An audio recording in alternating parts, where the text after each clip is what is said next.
Hi everyone! In this video we're going to talk about a few concepts and tools that are aimed at preserving open space, including cluster development and transfer of development rights, or TDR, which has the potential to have a profound impact on the Toms Creek Basin.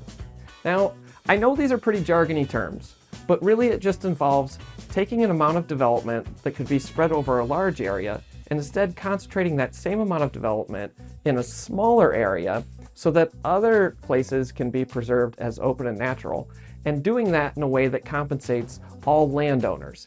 Here's how it works.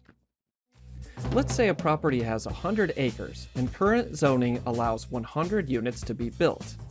Under conventional zoning, those 100 units would be built on 100 one-acre lots, and no land would be set aside as public space.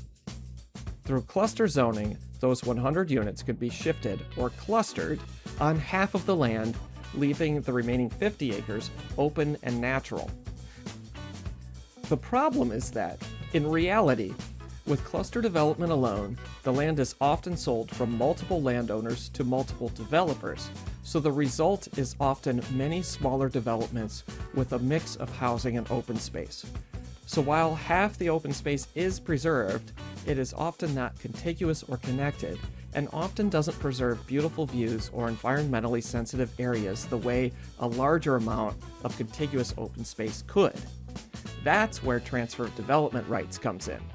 Transfer of development rights, or TDR, allows a community to designate large areas for open space preservation while focusing development in areas that are less ecologically sensitive to development, all while compensating landowners.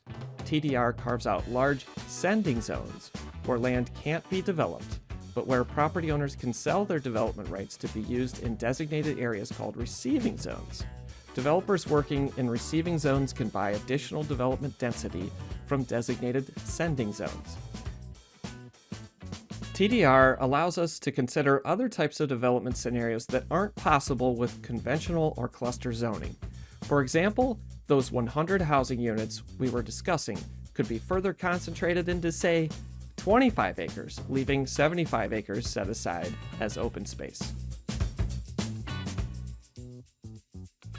The Toms Creek Basin Planning Study project team is currently using a combination of analysis and community input to evaluate criteria that could be used to identify appropriate sending zones and appropriate receiving zones under a transfer of developments, or TDR, scenario. This tool has not yet been used in Blacksburg, but it is allowed under Virginia law. We'll be sharing updates as we continue to work with the TCB planning study. Check out letstalkblacksburg.org/TCB to learn about how you can get involved and join the conversation.